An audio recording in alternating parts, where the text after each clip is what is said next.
الحمد لله وكفى والصلاة والسلام على سيد الرسل وخاتم الأنبياء محمد المصطفى وعلى آله وأصحابه أولي الصدق والصفاء والوفاء. أما بعد فأعوذ بالله من الشيطان الرجيم. بسم الله الرحمن الرحيم. يوم تبيض وجوه وتسود وجوه. صدق الله العظيم. الصلاة والسلام عليك يا رسول الله وعلى آلك وأصحابك يا الصلاة والسلام عليك يا رسول الله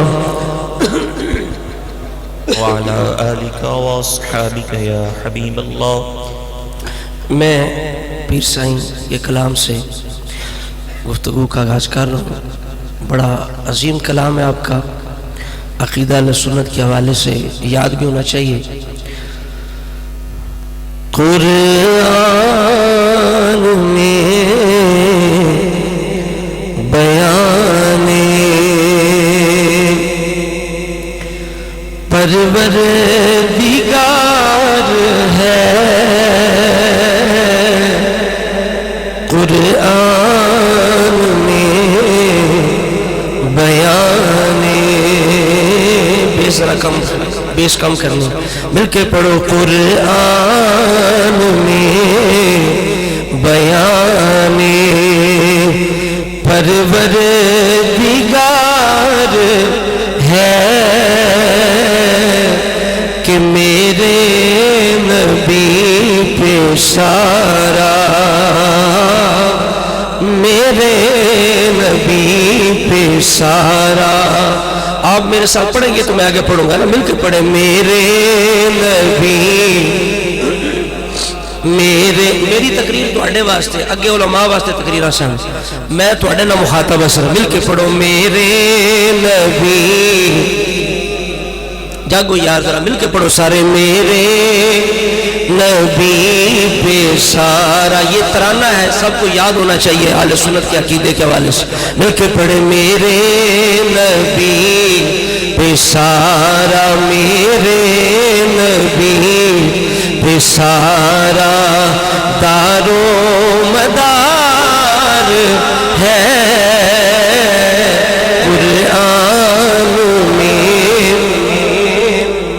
قرآن میں بیان پروردگار. وہ مدار کیسے ہے کہ تیری وجہ سے مانا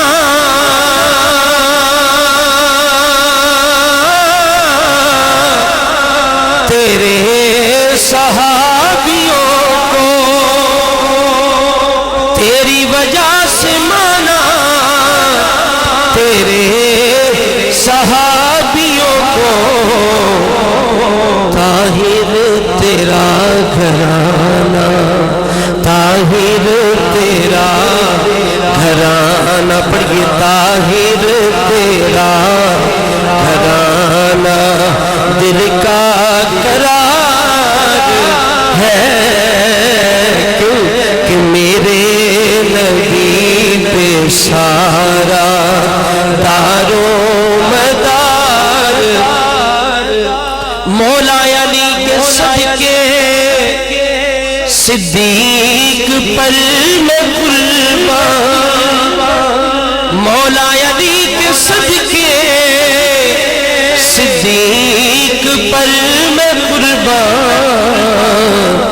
ایک لاڈلا ہے تیرا علی، لاڈلا ہے تیرا ایک لاڈلا ہے تیرا تو ایک یار غار ہے میرے نبی پہ سارا دارو مدار تیری فاطمہ ہے بیٹی تیری عائشہ ہے زوجہ تیری فاطمہ ہے بیٹی تیری عائشہ ہے زوجہ ایک تیرے تن کا ٹکڑا ایک تیرے تن کا پڑھو سر ایک تیرے تن تو ایک رازدار ہے میرے نبی پہ سارا دارو مدار آخری شعر ہے کہ مولا ادب سکھائے بے ادب نہ بنائے مولا ادب سکھائے بے ادب نہ بنائے اے قاسمی ادب میں اے قاسمی پڑھئے سارے اے قاسمی ادب میں بیڑا ہی پار ہے میرے نبی پہ سارا دارو مدار واجب الاحترام قابل عزت قابل احترام برادران اسلام احباب اہل سنت اسٹیج پہ تشریف فرما اہل سنت کے عظیم علماء اہل سنت کے عقیدے کے محافظ دین اسلام کے عظیم خادم تشریف فرما ہیں اور بالخصوص اسٹیج کی زینت محقق العصر شیخ الحدیث و تفسیر قبلہ پیر سائیں غلام رسول قاسمی دامت برقاتم القدسیہ میں انتہائی مشکور ہوں علامہ سبحانی صاحب کا جنہوں نے مجھے اہل سنت کے ایک عظیم عالم دین مفتی اعظم محمد فضل رسول سیالوی اور رحمت اللہ تعالیٰ علیہ کے اس سے پاک اس محفل میں شرکت کی دعوت ارشاد فرمائی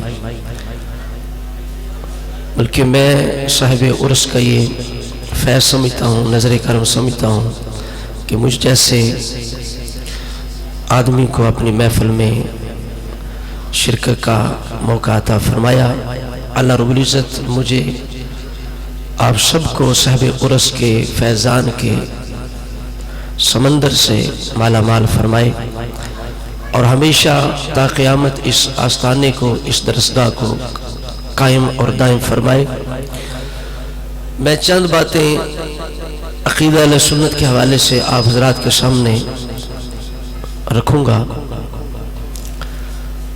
بندہ مومن کے لیے سب سے بڑی دولت ایمان کی دولت ہے جسے قرآن مجید نے ہدایت کے ساتھ بھی تعبیر فرمایا ہے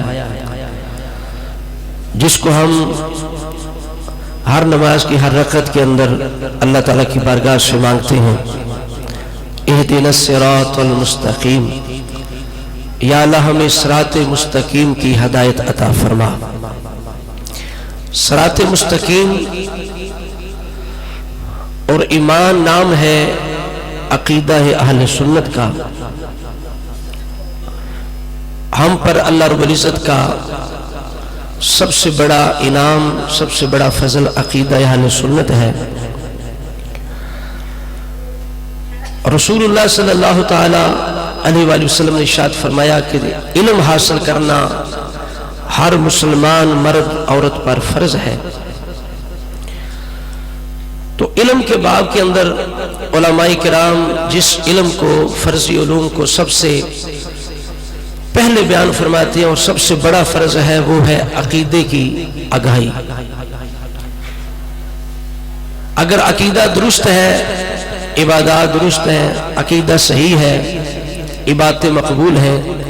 رسول اللہ صلی اللہ تعالی علیہ وسلم نے ارشاد فرمایا کہ بدعتی کا کوئی عمل بھی قبول نہیں ہوتا.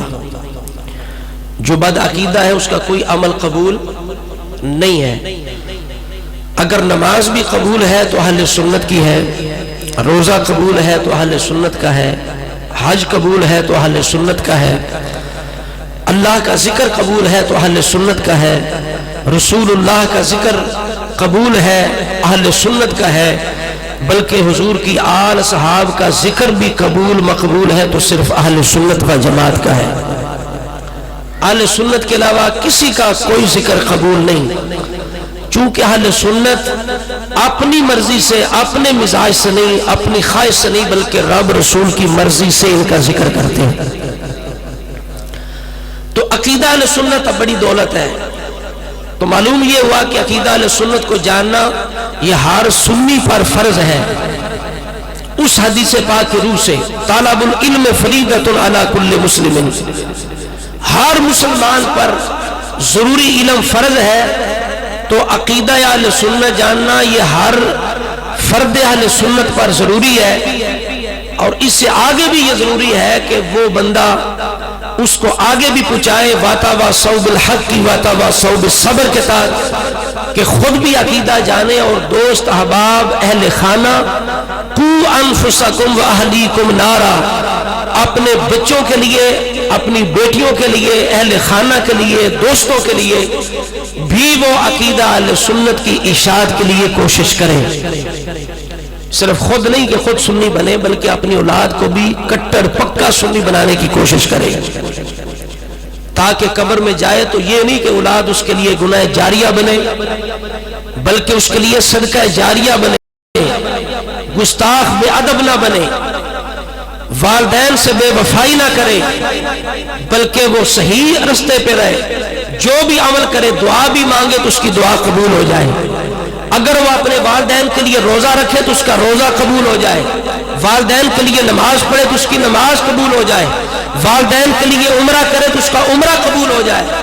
یہ تب بھی ہوگا جب ہم اپنی اولادوں کو بھی اہل سنت بنا کے جائیں گے. تو اس کے لیے ضروری ہے کہ چند باتیں صرف تھوڑے سے وقت میں، جو ضروری اس وقت چیزیں ہیں، اس وقت جن مسائل کا سامنا اہل سنت کو، اور میں چونکہ صدات میں آگ کھولی ہے اللہ تعالیٰ کے فضل و کرم سے، تو بچپن سے 8-10 سال کی عمر سے بڑے بڑے علماء کی زیارت بھی نصیب ہوئی، ان کی خطابات بھی سنے. لیکن یہ اللہ کا فضل ہے، جو ماحول یہ 3-4 سالوں سے پیدا ہوا ہے نا، یہ پہلے نہیں تھا. جو مسائل، جو ضروریات اہل سنت ابھی اس دور میں ہمارے سامنے آئے، یہی وجہ تھی کہ عرصہ گزر گیا، بڑے بڑے علماء کی زبان سے اگر عرس ہے تو وہ سارے عرس کی تقریر اور یا کہ جناب کرامات سنا کے گزار دیتے تھے. اگر محرم آ گیا تو جناب سارے بیانات وہی قصے کہانیاں محرم والی وہ سنا کے گزار دیے. اگر 11ویں آ گئی تو غوث پاک کی وہی جناب وہ ڈوبی کشتی والی کرامت سنا کے گزار دی. تو اہل سنت کی عوام بالکل اہل سنت کے جو عقائد کی ضروریات ہیں ان سے بالکل جاہل رہے، جس کی وجہ سے ہمارا ایک بڑا طبقہ ہم سے کٹ کے کوئی خارجی بن گیا، کوئی رافضی بن گیا. اس کی یہی وجہ ہے کہ ہم نے عقائد جو ضروریات اہل سنت اس پر توجہ نہیں دی، جو علامات اہل سنت ان پر توجہ نہیں دی. یہی وجہ ہے کہ اب اس دور میں جس قدر عقیدہ افضلیت کی اشاعت ہوئی ہے، عقیدہ ابو بکر صدیق اور حضرت عمر کی افضلیت کے بارے میں جس طرح علماء نے ان چند سالوں سے کام کیا اور تقاریر اور تحریر کے اندر جس طریقے سے اس کو بیان کیا گیا، اس سے پہلے اس کو بیان بولیے سارے نہیں کیا گیا. ہم نے یہ چند سال پہلے حضرت امیر معاویہ رضی اللہ تعالی عنہ کا نام لینا ممبر پر مولوی کے لیے بڑا مسئلہ تھا، کیونکہ تعارف کیا تھا، یہ یزید کا باپ ہے.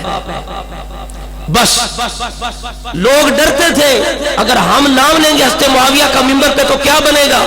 لوگ کہیں گے بھئی یہ محرم شریف ہے، یہ جناب دیکھیے اور صحابہ بڑے ہیں، آپ نے حضرت معاویہ کا ذکر شروع کر دیا ہے. تو اب اللہ تعالیٰ کا فضل و کرم ہے، ممبروں پر بھی حضرت امیر معاویہ کا ذکر خیر ہو رہا ہے اور سر عام ہو رہا ہے۔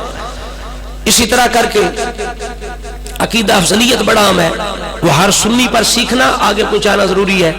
حضرت امیر معاویہ رضی اللہ تعالی عنہ، آپ کے بارے میں تعارف حاصل کرنا اور آپ کے بارے میں جو مشہور اعتراضات ہیں ان کے بارے میں کچھ آگاہی حاصل کرنا یہ ہر سنی پر ضروری ہے، چونکہ صحابہ کرام کی ذوات پر حملے یہاں سے شروع ہوتے ہیں، حضرت امیر معاویہ پر زبان چلائی جاتی ہے، پھر آگے یہ سلسلہ بڑھتا چلا جاتا ہے، اور جو بدبخت حضرت معاویہ پہ زبان کھولتا ہے بالآخر وہ نہیں تو اس کی اگلی نسل حضرت ابو بکر صدیق پر بھی زبان چلانا شروع کر دیتی ہے۔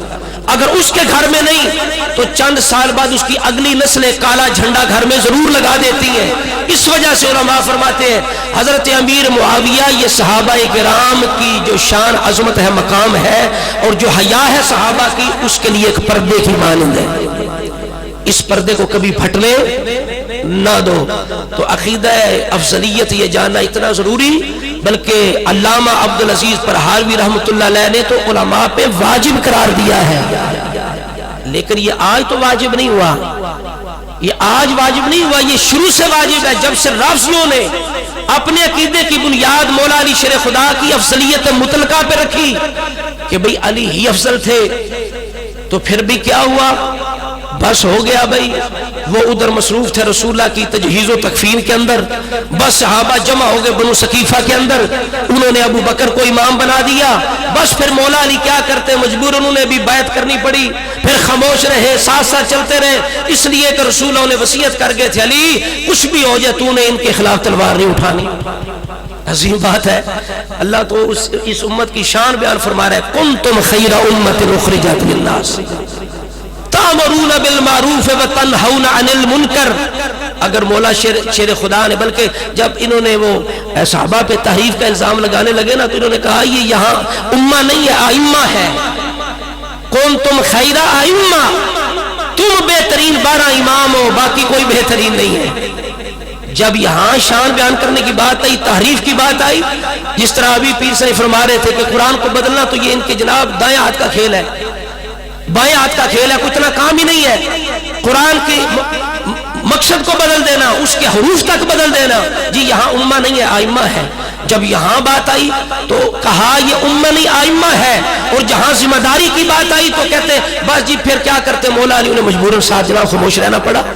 تو علامہ پرہاروی فرماتے ہیں یاجب علی العلماء، علماء پہ واجب ہے الاہتمام بمسئلۃ الافضلیت، کہ مسئلہ افضلیت کا اہتمام کرے، یہ نہیں کہ ابو بکر صدیق کا مہینہ آئے تو وہی غار والا واقعہ سنا کے وقت گزار دے، جس طرح چلے تھے، اس طرح اٹھایا تھا، اس طرح غار میں گئے، اس طرح صاحب نے ڈنگ مارا، ساتھ ایک دو شعر پڑھ دیے، کام چل گیا۔ نہیں، فرمایا واجب یہ ہے ابو بکر صدیق کا تعارف یہاں سے شروع کرواؤ، وَسَيُجَنَّبُهَا الْأَتْقَى، اونچا بولے سبحان اللہ، میرے لیے نہیں ابو بکر صدیق کے لیے بول دے سبحان اللہ، وَسَيُجَنَّبُهَا الْأَتْقَى، یہاں سے تعارف شروع کروائیں، لا يستوی منکم من انفق من قبل الفتح وقاتل اولئک اعظم درجہ، یہاں سے ابو بکر صدیق کا تعارف شروع کروائیں۔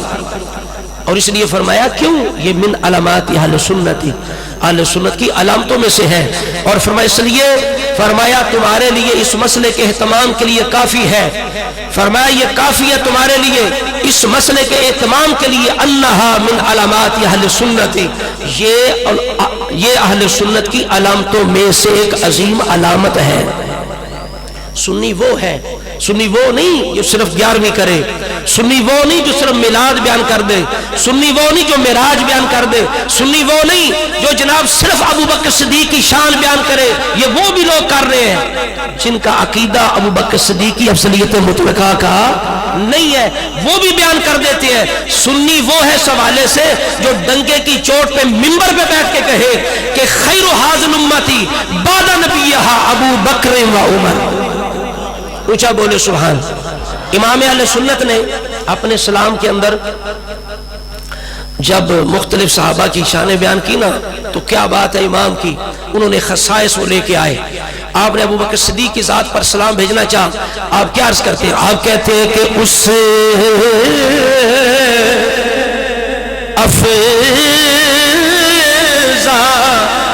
للخلق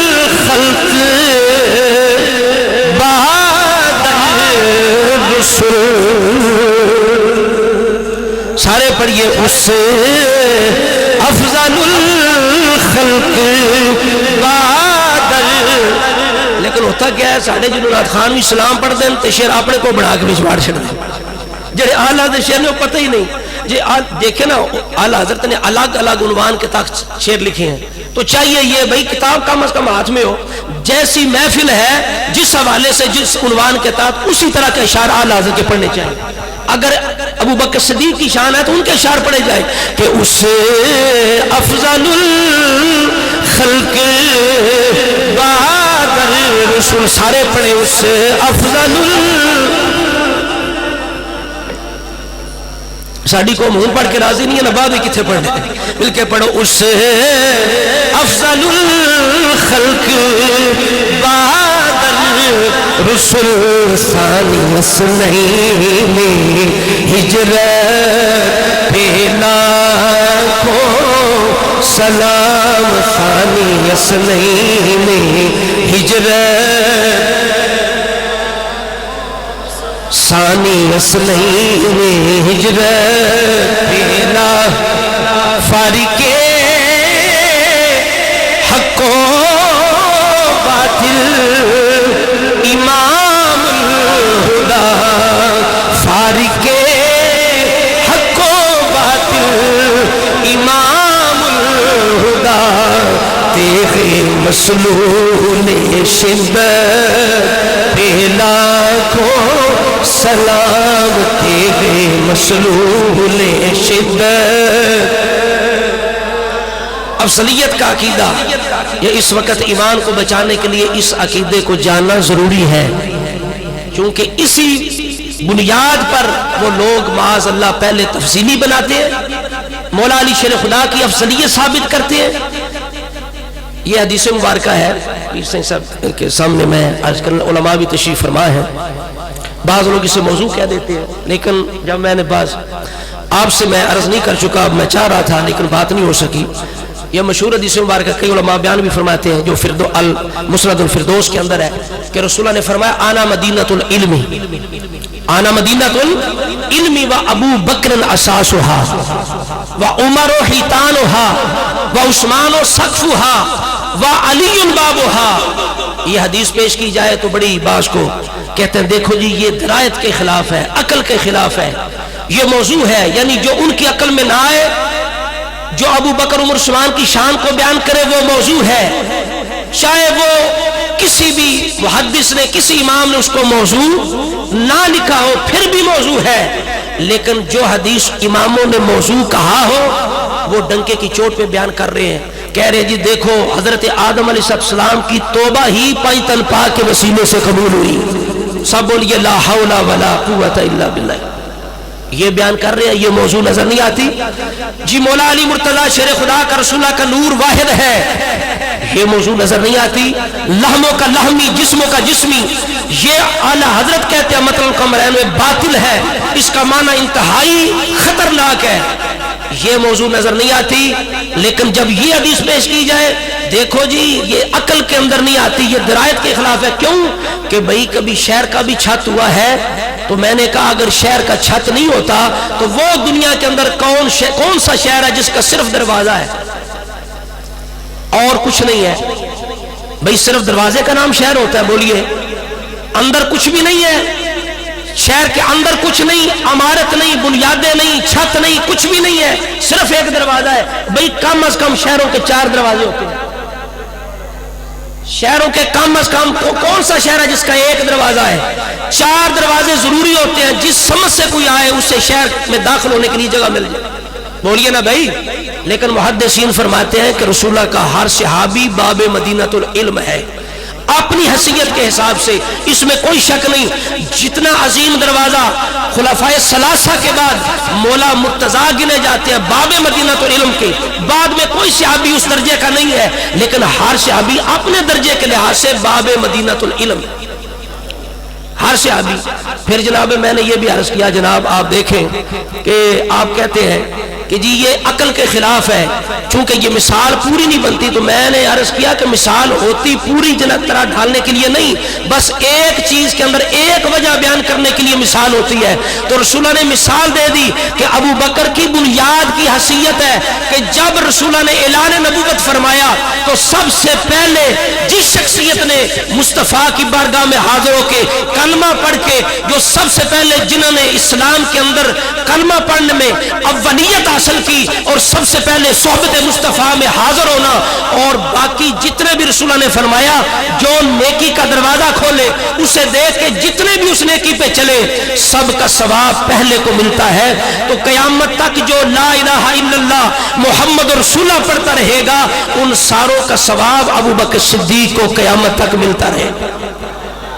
اس لحاظ سے آپ اساس ہیں، اور اسی طرح حضرت عثمان غنی آپ کے چھت ہونے میں کیا شک ہے کہ جب اسلام کو ضرورت پیش آئی تو عثمان غنی نے دل کھول کے اپنا مال پیش فرما دیا۔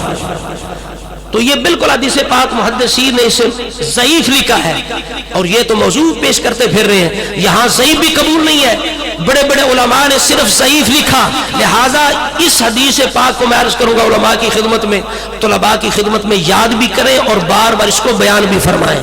جس بات کی تکلیف زیادہ اس کو یاد کر کے زیادہ کرے تاکہ تکلیف کے اندر بھی اضافہ ہو اور اہل سنت کے اندر ان چیزوں کا تعارف ہو۔ اس کے بعد حضرت امیر معاویہ رضی اللہ تعالیٰ عنہ آپ کے بارے میں ایک دو بات کر کے بات ختم کرتا ہوں۔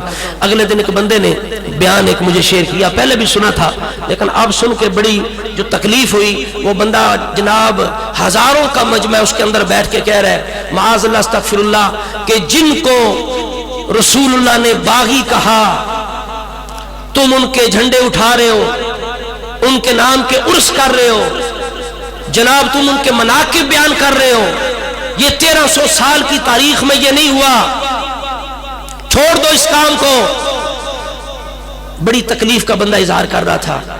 میں نے کہا جناب ہم نے کچھ، آپ خود اپنی اداؤں پہ ذرا غور کریں، ہم نے کچھ عرض کی تو شکایت ہوگی، آپ بھی بڑا کچھ کر چکے ہیں جو 1300 سال میں کسی اس بندے نے کم از کم جو ذمہ دار تھا، جس نے اپنے آپ کو دین کا خادم ظاہر کیا، شیخ الاسلام ظاہر کیا، مجدد ظاہر کیا، شیخ الحدیث ظاہر کیا، مفتی ظاہر کیا، کم از کم کسی آج تک 1300 سال کے اندر کسی ذمہ دار جو دینی خادم ہے اس کو ایسا کام کرنے کی جرت نہیں ہوئی، اس نے سوچا بھی نہیں۔ آج تک کوئی رافضیوں کی مجلس میں جا کے اس نے شیعہ سنی بھائی کے نعرے بولیے تاریخ میں پیش کرو، 1300 سال کی تاریخ میں کسی ذمہ دار بندے نے یہ نعرے لگائے ہو، جا کے یہ سنے ہو، یا ان کی مجلسوں میں گیا ہو جو ابو بکر عمر رضی اللہ تعالی عنہ معاذ اللہ استغفر اللہ کہ ان کے ایمان کے انکار سے جن کا ایمان معاذ اللہ ان کے سوچ میں شروع ہوتا ہے۔ کسی کی جرت ہے، کسی کا حوصلہ ہے ان لوگوں میں بیٹھ کے ہم تو اللہ تبارک و تعالیٰ نے ہمیں تو یہ سوچ عطا فرمائی، ہم تو ایسے لوگوں کی شکلیں بھی نہیں دیکھ سکتے، شکلیں دیکھنی گوارا نہیں۔ میں عرض کر رہا تھا پیر سائیں کو، ایک بندہ سامنے بیٹھ کہتا ہے تو نے یہ مسئلہ چھیڑا، ہمارا بندہ تو چلا گیا، تو بیٹھتا کیوں نہیں؟ میں نے کہا میں تو تمہاری شکل بھی نہیں دیکھ سکتا، میں تو شکل بھی نہیں دیکھ سامنے منہ پہ، میں نے کہا مسجد میں بیٹھا ہوں میں تو تمہاری شکلیں نہیں دیکھ، کیوں؟ تیری شکل بڑی سونی ہے۔ میں کہا الحمدللہ میری شکل سونی ہے، میں اپنے چہرے تے اپنے نبی دی پوری داڑھی سجائی ہے، کوئی شک ہے میری شکل سونے نہ ہونے تے؟ میں کہا میں کو منی تے نہیں، میں تے پوری سجائی ہے، تے چہرہ تو وہی سونا ہوندا ہے جس چہرے تے رسول اللہ دی داڑھی سجی ہو گئی۔ میں کہا الحمدللہ میرا داڑھا، میں کہا جیڑا بندہ میں کہا مصلے تے کھڑا نہ ہون دے، ایک پاٹھی بندہ کوئی چھوٹی داڑھی والا کھلوے ہاں مصلے تے، پاٹھی بندہ بھی آکھدا اللہ پیچھے ہٹا تیری تے داڑھی پوری نہیں۔ میں کہا جڑا مصلے تے نہیں کھلو سکدا رسول اللہ دے ممبر تے کیویں بیٹھ سکدا ہے؟ او دی کی جرت ہے رسول اللہ دے ممبر تے بوے؟ میں کہا اس وجہ سے کر کے بڑے میں نے کام آپ نے بھی کیے جو 1300 سال میں کسی نے نہیں کیے۔ کوئی جناب چرچ میں جا کے کسی نے جا کے کرسمس کا کیک نہیں کاٹا، آپ نے کاٹا جا کے، اس کی کوئی مثال پیش کرے 1300 سال کی تاریخ کے اندر۔ تو اس وجہ سے اگر آپ کے جناب آج کے 2 نمبر قسم کے پیر اور جن کو وہ جناب وہ مرید ولی بنا لے اور ولی سمجھ لے، پتہ نہیں اللہ کی بارگاہ میں ولی ہے یا نہیں ہے، اس کا عرس بھی جائز ہے، اس کے جھنڈے اٹھانے بھی جائز ہیں، ان کی تعریفی کرنے بھی جائز ہے۔ اور جو صحابی رسول ہو، اگر صحابی رسول ولی نہیں تو پھر اس کے بعد کوئی ولی ہو سکتا نہیں۔ صحابی کی ولایت کے اندر بالکل یقین ہوتا ہے، صحابی ہوتا ہی وہ ہے جو اللہ کا ولی بن جاتا ہے۔ صحابیت کے لیے ولی جو ہے وہ لازم و ملزوم چیز ہے۔ حضور کا صحابیہ تو ولی ضرور ہے۔ میں نے کہا اگر آج کے جو ولی ہیں جنہیں ہم ولی سمجھتے ہیں ان کے عرس جائز ہے تو حضرت سیدنا امیر معاویہ رضی اللہ تعالیٰ کا عرس کرنا کیوں جائز نہیں ہوگا؟ ان کے نام کے نعرے لگانے کیوں جائز نہیں ہو گئے؟ وہ جی باغی تھے، نعوذ باللہ استغفر اللہ۔ میں نے کہا اگر بقول تمہارے چلو اتنی کہہ دیا جائے کہ وہ معاذ اللہ باغی ہی تھے تو پھر کیا باغی کے ہاتھ میں ہاتھ دے کے امت کا امام بنانا جائز ہے؟ باغی کے ہاتھ میں ہاتھ دے کے امت کا امام بنانا جائز ہے؟ کیا باغی سے جنگ بندی کرنا، جس طرح علامہ صاحب کہہ رہے تھے، اللہ فرماتا ہے فَقَاتِلُوا الَّتِي تَبْغِي حَتَّى تَفِيَ إِلَىٰ أَمْرِ اللَّهِ، جب تک وہ اللہ کے حکم کی طرف نہ پلٹے جنگ بند نہ کرو۔ اور حضرات گرامی، جب مولا مرتضیٰ شیر خدا نے جنگ بند کر دی تو رب کا حکم یہ بالکل واضح ہے، تو مولا علی نے فرمایا کہ باغی ایک قسم کے نہیں ہوتا، باغی کی کئی قسمیں ہیں۔ بعض باغی ہوتے ہیں سرکش، ظالم، فاسق، لیکن اہل شام وہ طرح کے باغی نہیں ہیں جو قرآن کہتا ہے، بلکہ یہ ہمارے بھائی ہیں، انہوں نے بغاوت کی ہے، مقصد ان کا بھی وہ ہے جو ہمارا مقصد ہے۔ ہم بھی عثمان کے خون کا قصاص چاہتے ہیں، وہ بھی چاہتے ہیں، اختلاف اس بات پہ ہوا، وہ اپنے آپ کو حق پہ سمجھتے ہیں، ہم اپنے آپ کو حق پہ سمجھتے ہیں۔ یہ بغاوت ایسی ہے۔ تو بھئی بتاؤ، اگر باغی کے ہاتھ میں نعوذ باللہ معاذ اللہ، اور میں یہاں پیر سائیں ایک بات کرتا ہوں، میں کہتا ہوں جو صحابی کو باغی کہنا اس کو، چونکہ رسول اللہ نے فرمایا نا من لم یعرف حق اطراتی والانصاری والعربی فہو لإحدى ثلاث، جو میرے کسی بھی صحابی، کسی عرب والے، کسی میری اولاد میں سے حق نہ پہچانے، فرمایا تین میں سے ایک ہے، یا تو حرام زادہ ہے، بولیے یا تو حرام زادہ ہے، یا وہ منافق ہے، یا وہ حیض کی حالت، ناپاکی کی حالت کی وہ پیداوار ہے۔ میں کہتا ہوں کہ جو اس طرح صحابی کو باغی کہے نا، اس ملعون کے ہوش ٹھکانے لانے کے لیے آپ اسے شرابی کہا کریں۔ بولیے سارے کیا کہا کریں؟ سارے بولو، سارے پیچھے تک بولو، کیا کہا کریں؟ وہ کہے باغی کہے شرابی، کہ وہ بھی مجھے شرابی کیوں کہہ رہے ہو کہ تو کچھ نہیں پیتا، کبھی کچھ نہیں پیا، پانی نہیں پیا، دودھ نہیں پیا؟ بھئی وہ تو اور بات ہے نا، وہ تو عربی کے اندر ہے نا، شراب اور بات ہے نا، یہاں تو اب شرابی خاص ہو گیا نا عرف کے اندر، یہاں تو خاص ہے نا۔ تو میں نے کہا رب العالمین یہی تو کہتا ہے نا، خطیب ساتھ لکھنا آسان ہے، مفتی لکھنا آسان ہے، اسی طرح جناب خطیب اعظم لکھنا آسان ہے، لیکن جو بیانات اور جو تبلیغ کی شرائط ہیں، جو باریکیاں ہیں، ان کا لحاظ رکھنا بڑا مشکل ہے۔ رب العالمین نے واضح فرمایا وَأْمُرْ بِالْعُرْفِ، اگر کسی کو حکم کرنا چاہے، تبلیغ کرنا چاہے تو عرف کا لحاظ کیا کرو۔ بولیے سر، عرف کا لحاظ کیا کرو۔ جی ہماری زبان میں تو شرابی اسے کہتے ہیں نا جو ناپاک پانی پیے، مشروب پیے، اسے کہتے ہیں۔ ہم کہتے ہیں یہی تو ہم سمجھانا چاہتے ہیں۔ ظالم کے بچے، وہ جب رسول اللہ نے فرمایا تھا، خود اپنی صحابی سے فرمایا تھا، اور جو تو آج کل عوام کے ہاتھ میں یہ جناب چیز دے رہا ہے کہ بھئی وہ باغی تھے، اور آگے تشریح کرنا تجھے توفیق نہیں ہوئی، باغی کی رٹ تو لگا رہا ہے، کبھی یہ بھی تو بتانا یہ وہ باغی نہیں ہے جناب جو فاسق ظالم ہوتا ہے، بلکہ یہ وہ باغی ہیں جنہوں نے اجتہاد کی بنا پر خون عثمان کے قصاص کے لیے اختلاف کیا، اور حضرت مولا مرتضیٰ شیر خدا امام حسن کی نگاہ میں ان کی یہ پھر بھی یہ حیثیت تھی کہ امام حسن نے ہاتھ میں ہاتھ دے کر امت کا امام بنا دیا۔ یہ نظر کیوں نہیں آتا؟ تو اس وجہ سے اسے شرابی کہنا چاہیے تاکہ پتہ چلے کہ عرف کا لحاظ رکھنا بڑا ضروری ہے۔ اباب ذی وقار میں آخر کے اندر ایک بڑا مشہور زمانہ کلام جو یاد ہونا چاہیے اور عام کرنا چاہیے کہ محبتوں کے پیشوا علی حسن معاویہ، سارے مل کے پڑھ لیں، محبتوں کے پیشوا علی حسن معاویہ، محبتوں،